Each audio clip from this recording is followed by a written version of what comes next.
Welcome to Psalms, Layer by Layer, a project of Scriptura. In this video, we will walk through the top 3 exegetical issues in Psalm 31. These are issues that anyone doing serious study of this psalm is going to have to deal with, and each of these 3 issues impacts how you understand the meaning of the psalm as a whole. In Psalm 31, the top 3 issues are the text of Psalm 31:7, the text and meaning of Psalm 31:12, and the text and meaning of Psalm 31:22. The first of our top exegetical issues in Psalm 31 is the text of Psalm 31:7. In the standard Hebrew text, the verse reads, Sanethi hashomrim havle shav, va'ani el Adonai batachti. We are concerned with the first word, which, as it is currently vocalized in the Hebrew text, means I hate. Some translations, like the ESV, reflect this same interpretation. So the verse would read, I hate those who pay regard to worthless idols, but I trust in the Lord. Other translations, like the NRSV, have you hate. So the verse would read, you hate those who pay regard to worthless idols, but I trust in the Lord.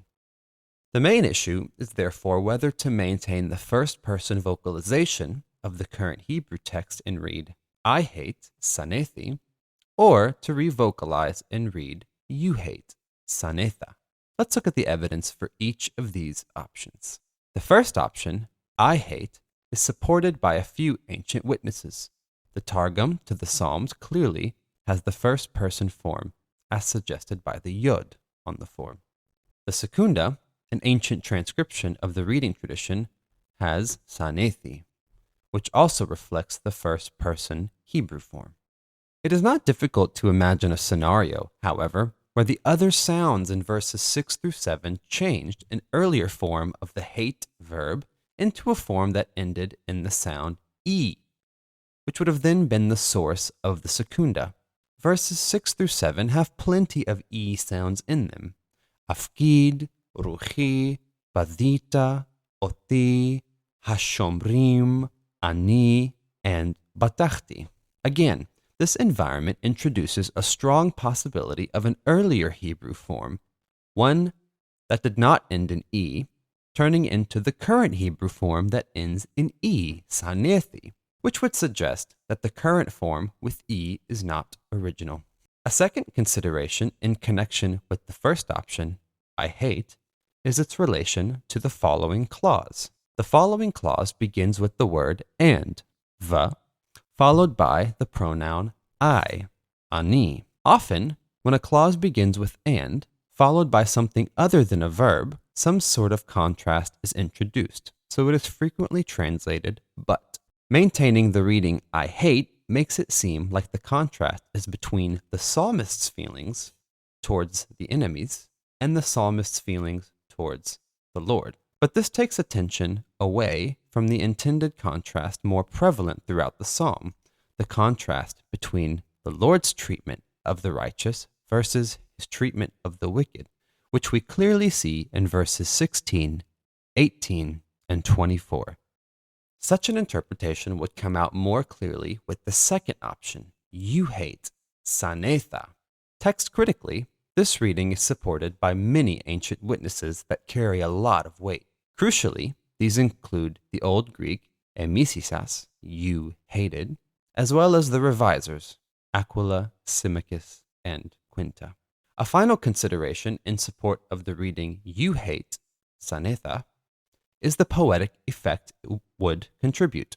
Restoring sanetha, you hate, would create a chiasm in verses 6 through 7, structured according to both grammar and content. Grammatically, the person marking of the verb forms would form an A, B, B, A chiasm.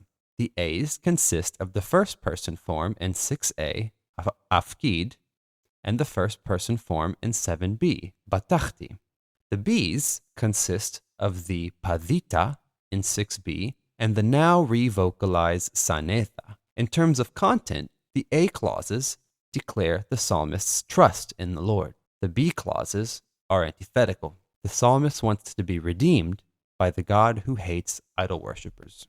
So, in light of 1, the wider theme in the psalm of the Lord's attitude towards the righteous and the wicked, 2, the poetic considerations in verses 6 through 7, and 3, a plausible explanation for the change from Sanetha to Sanethi, we prefer the second option, that is, to revocalize the text and read Sanetha, you hate, instead of Sanethi, I hate. If asked to rate our level of confidence in this interpretation on a scale of A to D, A being the highest and D being the lowest, we would give this interpretation a B rating. The second issue is the text and meaning of Psalm 31:12. The Hebrew text as it stands reads, Mikol tzorarai hayiti cherpa, ulishachenai me'od, ufachad lemiyuda'ai, ro'ai bachutz nadadu mimeni. Beginning with the word ufachad, we have translated, and I have become an object of fear to my friends. Those who see me in the street have fled from me. The concern of this exegetical issue is everything before this portion of the verse, namely, Mikol tzorerai hayithi cherpa, ulishachenai me'od. Two elements create difficulty in the text. The first is the preposition min on mikol. There are two major options for its function. The first option is to interpret it as causative. That is, the min would mean because. We see this in the ESV's translation. Because of all of my adversaries, I have become a reproach. The second option is to interpret the min as agentive. That is, as introducing who exactly it is doing the cherpa, the taunting. This interpretation is reflected in the NLT's I am scorned by all my enemies. The second major problem has to do with the word me'od.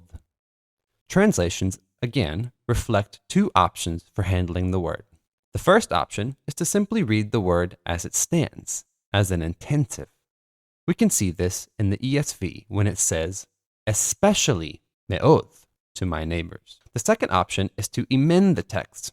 For example, the NET emends the text to aid, suffering, when it translates, my neighbors are appalled by my suffering. The NRSV reflects an interpretation where me'od is emended to magor, horror, when it translates, a horror to my enemies. We will look at each issue and the major options in turn. Let's first consider the meaning of the preposition min in the clause mikol tzorarai hayithi herpa. Recall that some translations take the min as causative, like the ESV's because of all my adversaries, I have become a reproach. Although rare, causation is a known function of min. For example, in Psalm 38:19, it says, For I confess my iniquity. I am worried because of my sins. We also know that physical suffering at the hands of others can be a cause of becoming a cherpa, that is, a taunt or reproach. In 1 Samuel 11:12, Nahash the Ammonite threatens to inflict physical harm on the Israelites and thus bring disgrace, cherpa, on Israel. But herein lies the major problem with the causative reading. The psalm is clear that the psalmist himself is the cause of his condition, not the enemies. In verses 10 through 11, we read, according to the ESV, Be gracious to me, O Lord, for I am in distress. My eye is wasted from, i.e., because of, grief, my soul and my body also. For my life is spent with sorrow, and my years with sighing. My strength fails because of my iniquity, ba'avoni, and my bones waste away. This leads us to our preferred interpretation of min, that of agency. The min of agency is common enough, as we read in Psalm 37:12. Our steps are made firm by the Lord, me Adonai.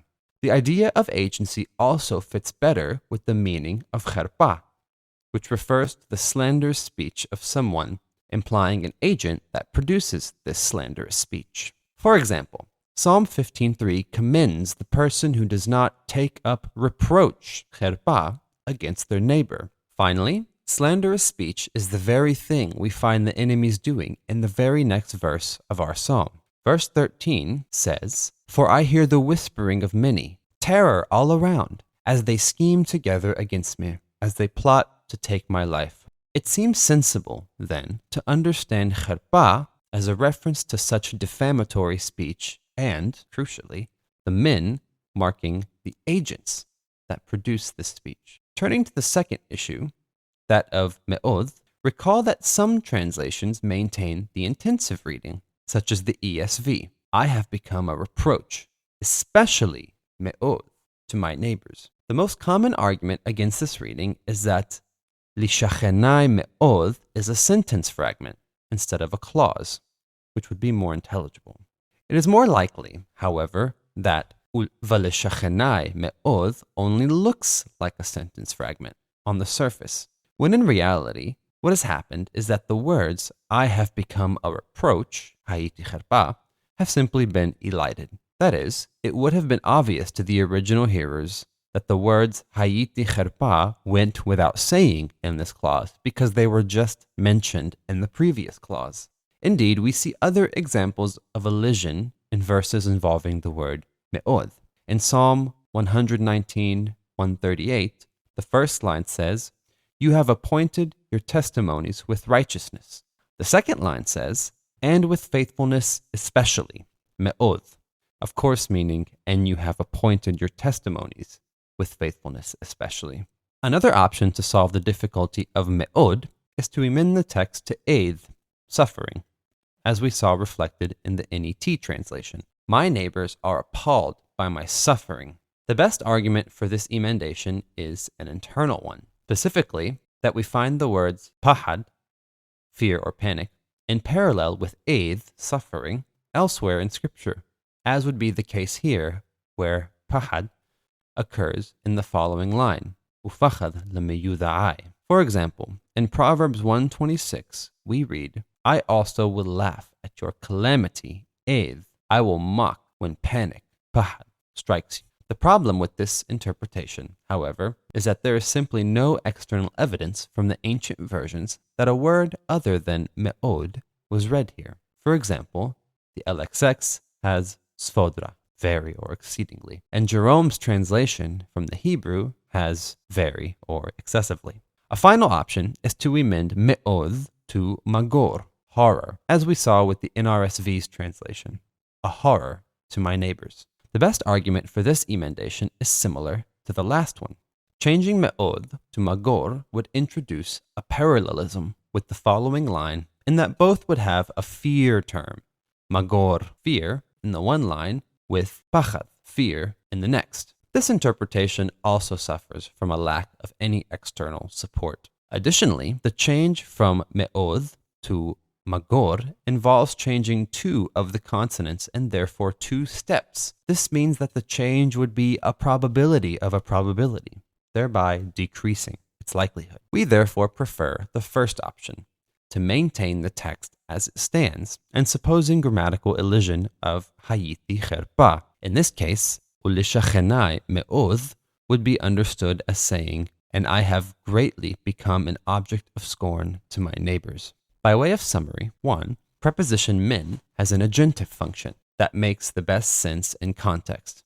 And 2. The fragmentary nature of lishachenai me'od disappears when one allows for elision. We therefore read the min as agentive and maintain me'od. We understand the verse to mean something like, I have been scorned by me, all of my adversaries, and I have greatly become an object of scorn to my neighbors. If asked to rate our level of confidence in this interpretation, we would give it a B rating. The third issue is the text and meaning of Psalm 31:22. The first part of the Hebrew text reads, Baruch Adonai, ki hefli chasdo li. Blessed is the Lord, because he has wonderfully shown his faithfulness to me. This much is clear. The final two words are Bahir Matzor, and they create difficulties in terms of their textual status, their meaning, and their phrasal semantics. We will take up each of these problems in turn since they build on one another. The first problem is the textual status of Ba'ir Matsur. A few translations choose to amend the text in some way. For example, the Net translates this phrase, when I was besieged by enemies. This interpretation reflects a change from Ir, city, to Aith, time, so that the supposed Hebrew source said Ba'ith Matsur, literally, the time of siege, instead of Ba'ir Matsur. The best evidence for this emendation is the fact that the word Aith, time, occurs elsewhere in the psalm, whereas the word and image of Ir, a city, does not. In verse 16, we read, my times, Eitothai, are in your hand. Although true that Aith, time, occurs elsewhere in the psalm, the mere fact that Ir, city, does not, is not good evidence for amending the text. In the previous verse, verse 21, we find the images of covering and sheltering, even though they were not previously mentioned in the psalm. It says, in the cover of your presence, you hide them from the plots of men. You store them in your shelter from the strife of tongues. More importantly, however, amending Ir to Aith is completely conjectural. There is no support from any ancient witness that Aith was once in the Hebrew text. Another proposed emendation is reflected in the REB. In place of Ba'ir Matsor, we find the translation in sore straits. This reflects a Hebrew text which says Ba'ith Matzok, literally, in a time of hardship. The best evidence for such a reading is the conceptual continuity it would create within the psalm. The concept of Matzok, which means distress or hardship, is encountered elsewhere in the psalm. In verses 10 through 11, for example, we read, be gracious to me, O Lord, for I am in distress. My eye wastes away from grief, my soul and body also. For my life is spent with sorrow, and my years with sighing. My strength fails because of my misery, and my bones waste away. But this option suffers from the same criticism as the previous emendation. It is purely conjectural, without any indication in the ancient witnesses that the Hebrew text at one time said Ba'ith Matzok. By contrast, the phrase as it stands in the MT is fully supported by nearly all the ancient witnesses, the Septuagint, Jerome, the Targum, and the Pshitta. In addition, the imagery of a city is part of a larger constellation of textual allusions to 1 Samuel 23, which forms a critical part of the story behind the psalm. See our story behind layer for more details. We therefore prefer to maintain the MT as it stands.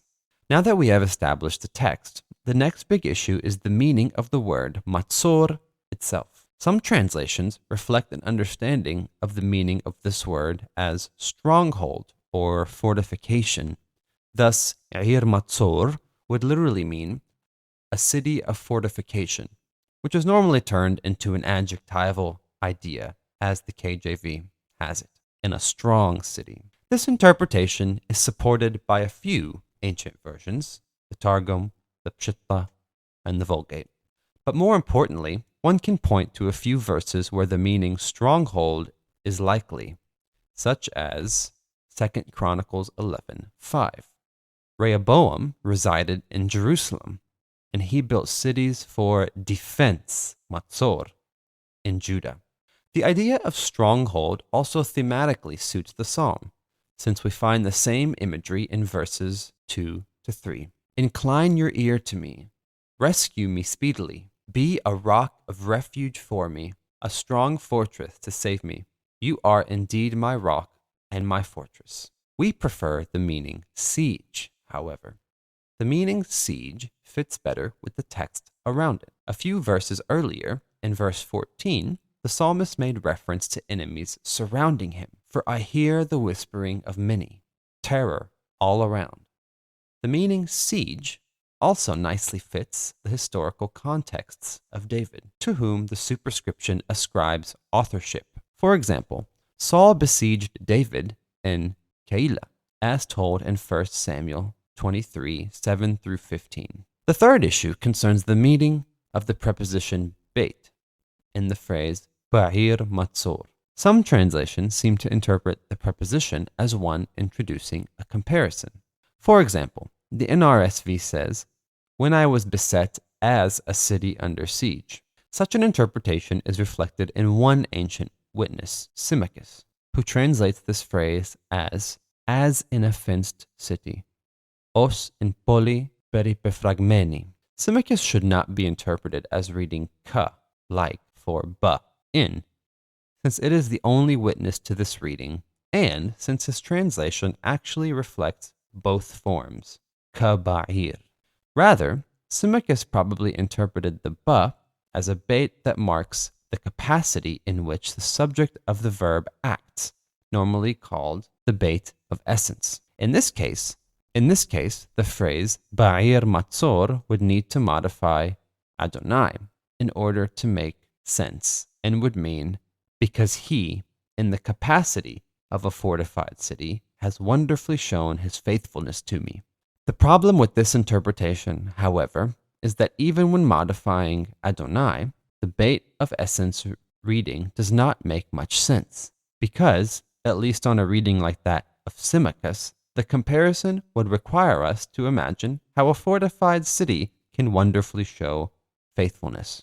More importantly, however, any reading that takes the beit as a beit of essence would ignore the important fact that whenever beit is followed by ir, city, it nearly always has the expected meaning of expressing location, in a city. If we recall the contribution of 1 Samuel 23 to the story behind the psalm, then the ordinary sense of in a fortified city makes perfect sense in the context as modifying the psalmist, specifically expressing his location when the main action took place. Such an interpretation is reflected by the NIV. He showed me the wonders of his love when I was in a city under siege. This interpretation is consistent with the larger context of the psalm, in which David is surrounded and attacked by his enemies. As mentioned earlier, verse 14 vividly portrays a siege. It says, "For I hear the whispering of many, terror all around." By way of summary, therefore, we 1. Maintain the Masoretic text as it stands, Ba'ir Matzor. 2. We take Matzor to mean siege. And 3. We understand the beit to express location. We therefore translate verse 22, "Blessed is the Lord, because he has wonderfully shown his faithfulness to me in a city under siege." If asked to rate our level of confidence in this interpretation on a scale of A to D, we would give this interpretation a B rating. How we resolve each of these exegetical issues shapes how we see the psalm as a whole. Issue 1 contributes to the larger theme in the psalm, that of the Lord's attitude towards the righteous and the wicked. Issue 2 also contributes to this larger theme by giving a vivid illustration of the actions of the psalmist's enemies. Issue 3 critically activates an intertextual connection with 1 Samuel 23, which informs the background to this psalm. This has been the Exegetical Issues video for Psalm 31, in which we explore the difficult and important issues that interpreters of the psalm are likely to encounter. Our overview video provides a coherent interpretation of the psalm, and our poetry video explores the beauty of the psalm as a poem. All these videos are offered free of charge thanks to the generosity of our donors. Please visit us at scriptura.org to learn more.